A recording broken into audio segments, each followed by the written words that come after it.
하나님께 예배드리는 신나는 주일 맞으시죠? 별로 안 신나시는 것 같아서 그 어떤 시간하고도 바꿀 수 없는 기쁨과 행복이 가득 넘치는 시간이 되기를 주님의 이름으로 축복합니다. 경상도 사람들이 기차를 타고 서울 나들이를 하게 되었습니다. 몇몇 분은 서울을 처음 가보는 분들도 계시고 또 몇몇 분들은 오랜만에 서울 나들이를 하는 것이라 너무나 기분이 좋으셨나 봅니다. 조용하던 기차는 어느새 경상도 사투리로 시끌벅적한 곳이 되었습니다.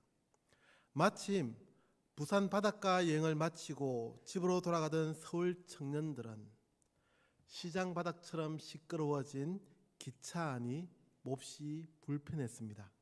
그래서 한 청년이 이렇게 한마디 합니다. 어르신, 조금만 조용히 좀 하시죠. 그러자 한참 신나게 얘기하던 어르신이 버럭 소리를 지르면서 이놈아야, 이카이다 니카이가. 뭐가 칸칸해사니까 이 청년이 친구한테 가서 이렇게 얘기합니다. 그 봐라, 내가 일본 사람이라 했잖아. 혹시 들어보신 이야기입니까? 예전에 황수관 박사님이 생전에 간증을 하시면 자주 하시던 이야기입니다.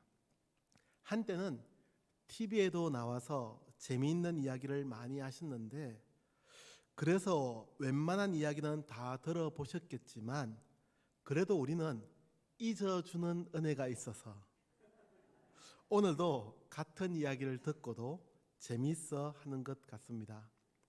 신학교에서 설교학을 배울 때 교수님이 강조하셨던 내용 중 하나가 예화는 절대 반복하면 안 된다는 것이었습니다.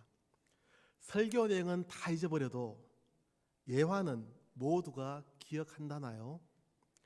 그래서 같은 예화를 또다시 하면 성도들이 먼저 알고 귀를 닫는다는 겁니다. 그 교수님의 말씀이 옳다고 생각하기도 하지만 때로는 같은 이야기를 해도 재밌게 들을 수도 있지 않을까 하는 생각. 사람은 누구나 망각을 하니까, 잊어주니까 같은 이야기를 반복해도 재미있게 들을 수 있다는 생각도 가끔 해봅니다.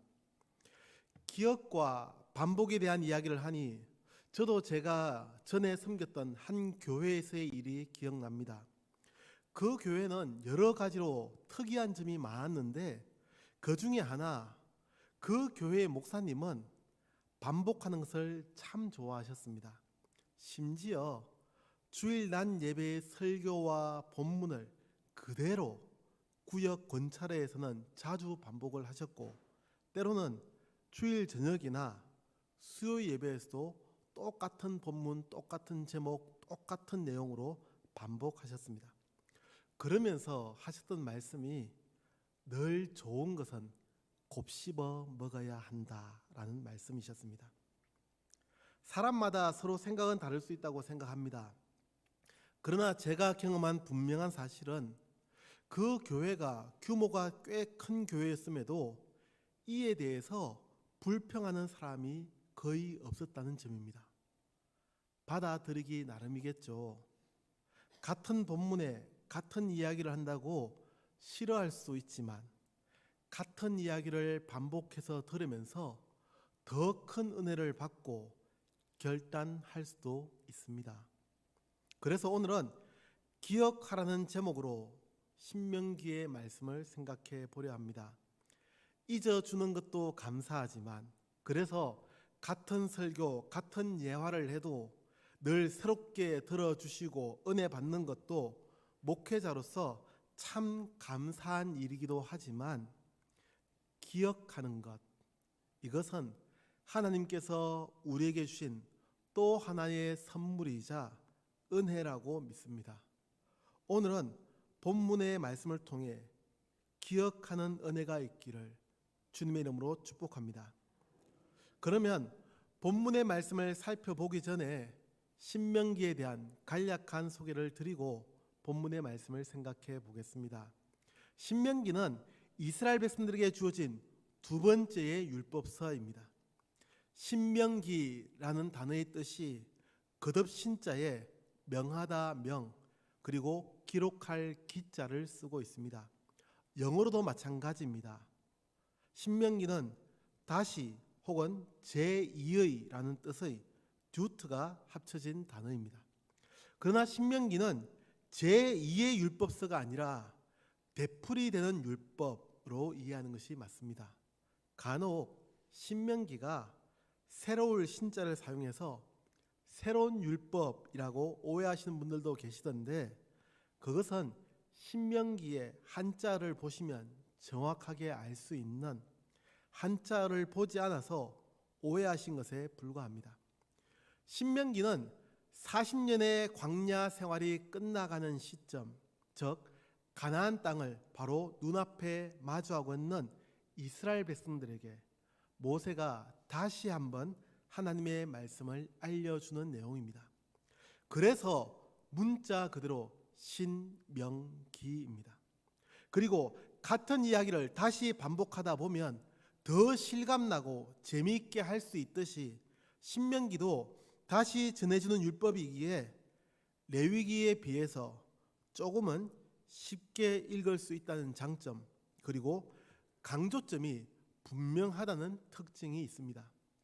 그러면 본문의 말씀을 하나씩 생각해 보겠습니다. 본문은 가나안 땅을 마주하고 있는 이스라엘 백성들, 다시 말해 광야 생활을 하면서 출애굽 당시의 세대가 모두 교체된 새로운 세대를 대상으로 합니다. 그리고 모세는 그런 백성들에게 가나안 땅에 들어가서 어떻게 살아야 할지를 전해주고 있습니다. 다 아시는 것처럼 말이 좋아 가나안 땅이지 애굽의 노예에서 탈출한, 그것도 광야에서의 생활을 40년 동안이나 했던 자신들에 비하면 가나안 땅의 사람들은 강적 중에 강적이었습니다. 그 땅은 이미 도시 국가가 형성되어 있었고 국가가 세워져 있으니 무기를 가진 군대와 왕이 있었습니다. 그뿐입니까? 성벽이 세워져 있는 나라였습니다. 그만큼 그 땅에 들어가서 산다는 것이 결코 만만하지 않았습니다. 그러니 이스라엘 백성들이 마주할 수밖에 없었던 가장 큰 문제는 가나안 족속들에 대한 두려움이었습니다. 우리가 본문에서 알 수 있는 첫 번째는 기억으로 이기는 두려움입니다. 하나님은 가나안 땅을 바라보며 두려움에 떨고 있는 이스라엘 백성들에게 말씀을 전하고 있습니다. 17절 말씀을 보시면 이 민족들이 나보다 많으니 라고 합니다. 무슨 말입니까? 가나안 땅에는 이미 수많은 도시 국가들이 형성되어 있었고 각 나라들이, 도시 국가들이 서로 동맹을 맺고 있었다고 합니다.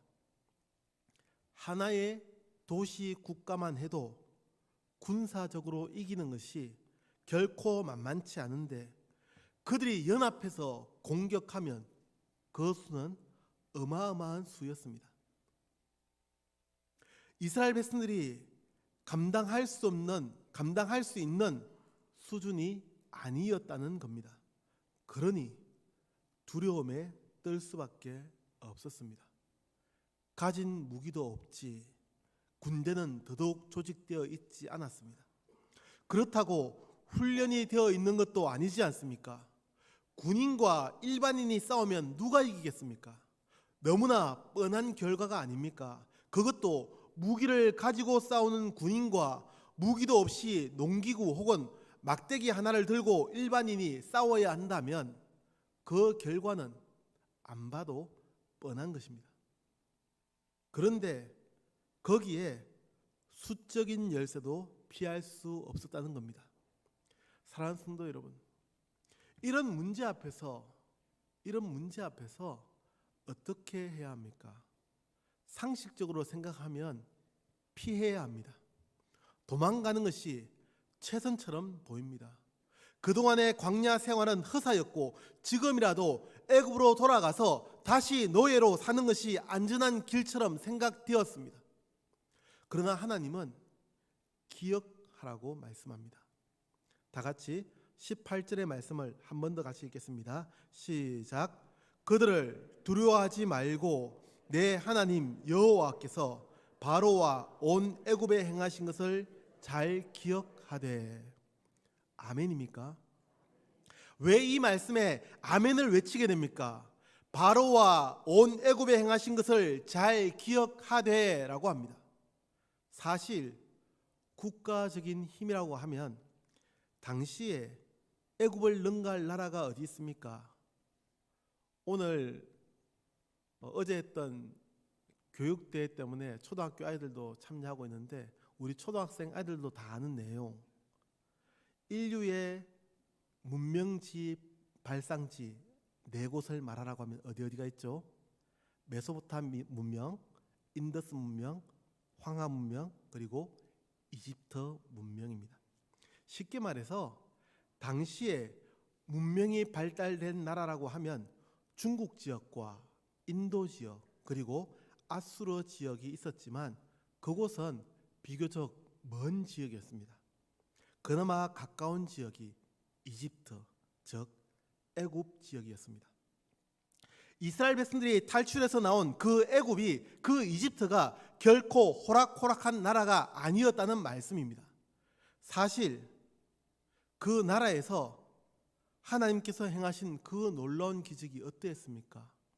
그것을 기억하라는 겁니다.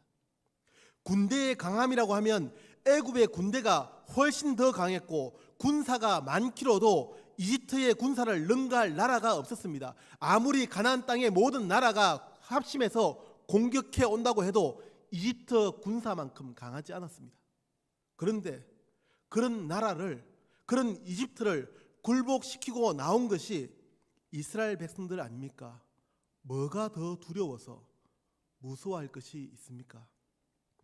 하나님의 손길을 잊어버렸기 때문에 두려워하는 것입니다. 하나님이 함께 하신 지난 역사의 경험을 잊어버렸기 때문에 두려워하는 것입니다. 사랑하는 성도 여러분, 잊어야 할 것도 있지만 잊지 않아야 할 것도 있음을 기억해야 합니다. 무엇을 잊지 않아야 합니까? 네? 잊으려 했는데 잊어달라 했는데.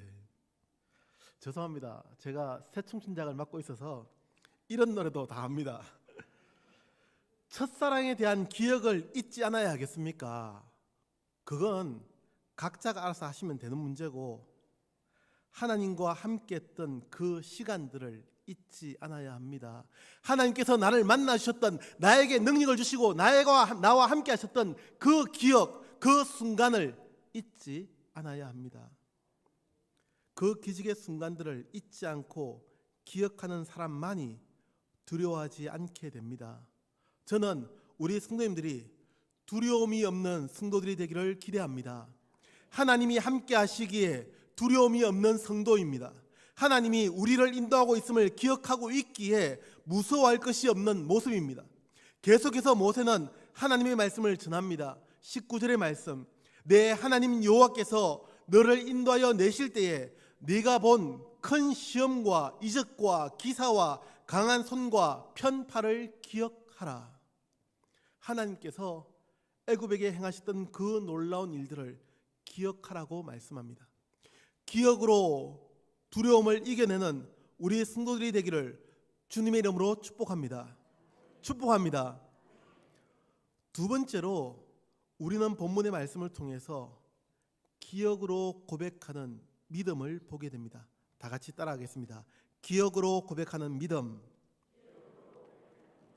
지난 시간을 기억하고 있지만 또 마땅히 그 시간들을 기억해야 하지만 그럼에도 우리가 마주하고 있는 이 문제 또 앞날에 대한 두려움은 여전합니다.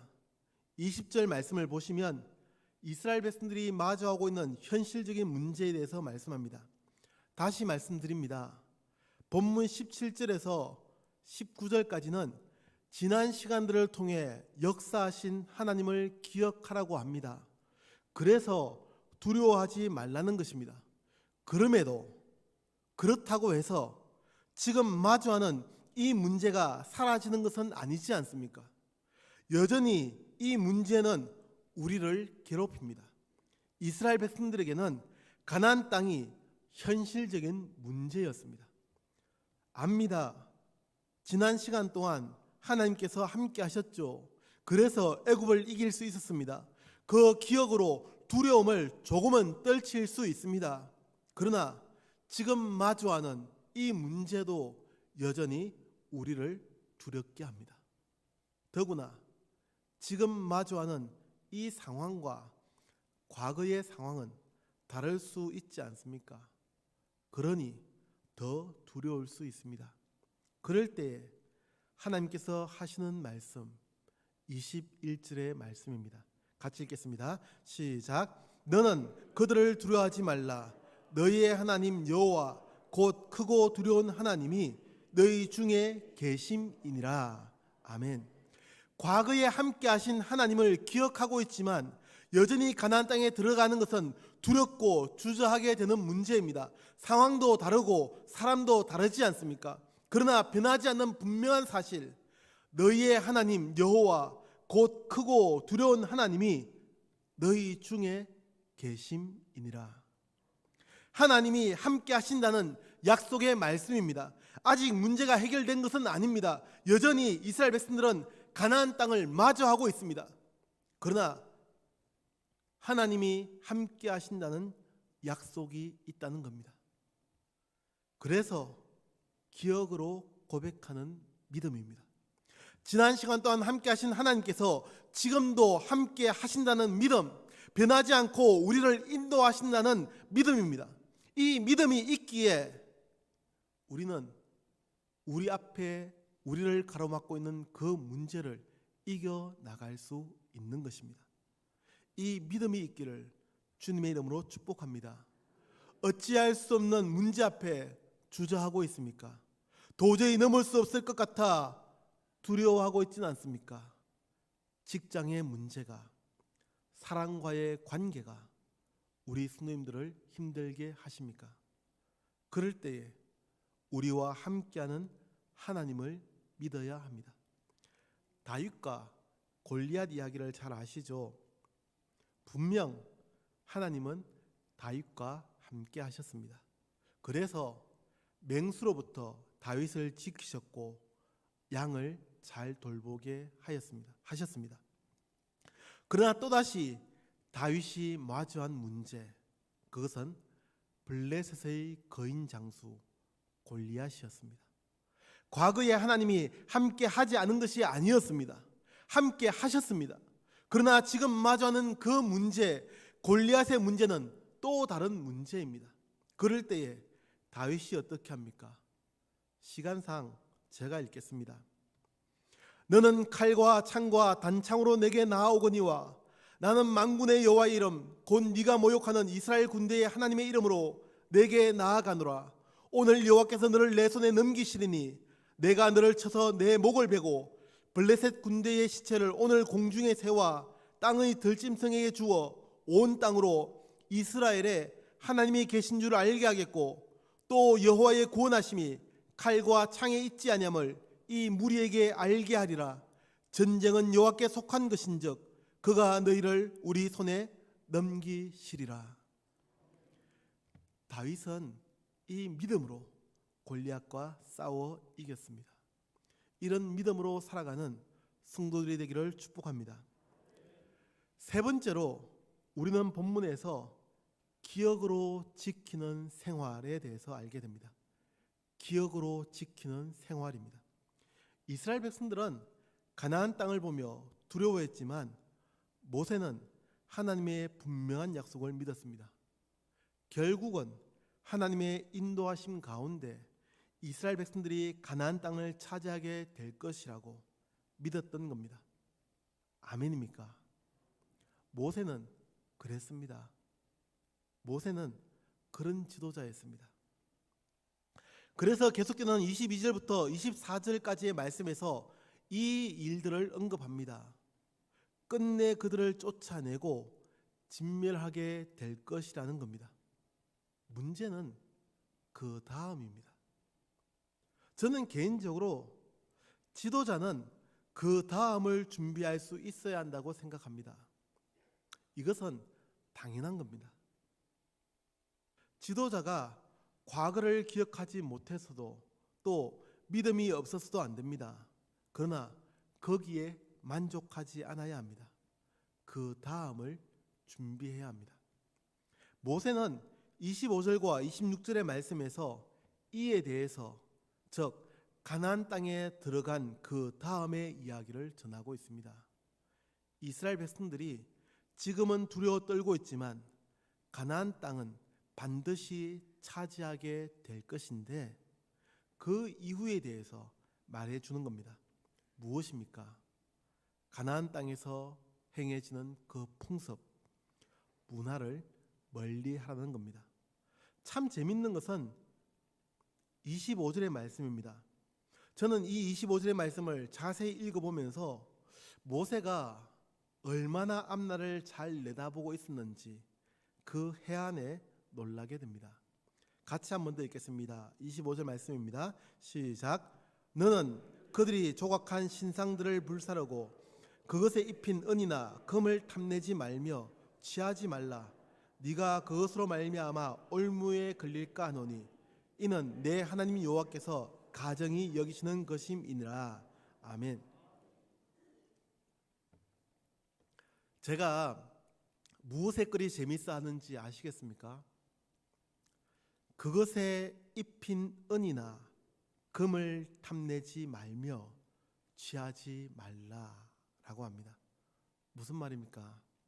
가나안 땅에 들어가면 금이나 은을 입혀서 만든 신상, 즉 우상들이 있을 건데 그것을 탐내거나 가지려 하지 말라는 겁니다.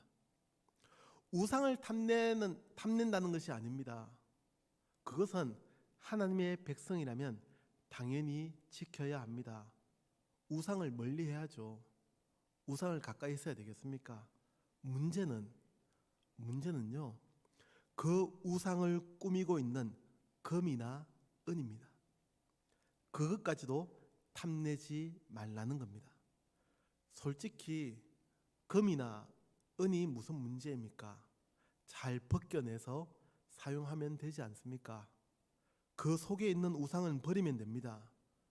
그런데 모세는 그것을 조심하라고 말하고 있습니다. 왜입니까? 네가 그것으로 말미암아 올무에 걸릴까 하노니, 그 금과 은을 탐내다가 올무에 걸린다는 것, 즉 우상 숭배에 빠지게 될까 걱정된다는 말을 하고 있습니다. 사람이 그렇습니다. 모를 때는 별 문제가 되지 않는데 알고 나면 문제가 되듯이 우상에 입혀놓은 금과 은도 그럴 수 있다는 겁니다. 당연히 처음에는 그렇겠죠.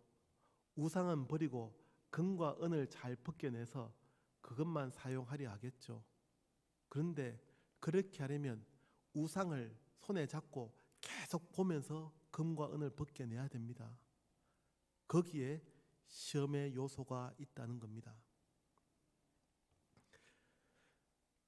그 금과 은을 가지려다가 우상을 섬기게 된다는 겁니다. 그래서 계속되는 26절에서는 이러한 것들을 멀리하라고 말합니다. 저는 모세의 이 말이 우상의 문제에만 해당되는 것으로 생각하지 않습니다. 우리 삶의 모든 문제에서 잘 지켜나가야 한다는 하나님의 말씀대로 살아야 한다는 겁니다. 지금은 단순해 보이고 별것 아닌 것처럼 보이는 것도 점점 우리의 삶을 파괴하고 힘들게 할 수 있습니다. 그래서 잘 지켜야 합니다. 그 뿌리를 멀리해야 합니다. 하나님의 은혜와 역사를 기억하며 지키는 생활이 되어야 합니다. 항상 문제는 작은 것에서 시작된다고 하지 않습니까? 큰 것은 눈에 잘 띄기 때문에 잘 대응할 수 있고 별 문제가 되지 않습니다. 그러나 작은 것은 잘 보이지 않고 그것이 결국 전체의 삶을 무너지게 만듭니다. 신앙생활에서도 마찬가지입니다. 믿음의 삶은 작은 것 하나라도 잘 지키는 것에서 유지될 수 있습니다. 일례로 지극히 평범하다고 할 수 있는 문제, 하나님께 예배 드리는 것, 바른 자세로, 바른 몸가짐과 마음으로 드리는 것이 중요합니다. 때로는 몸이 불편해서, 때로는 일이 있어서 그것이 흐트러질 수 있습니다. 그러나 그때가 바로 시험이 시작되는 시작점임을 알아야 합니다. 이러한 것들을 잘 기억하고 잘 지켜나가는 우리 성도님들의 삶이 되기를 주님의 이름으로 축복합니다.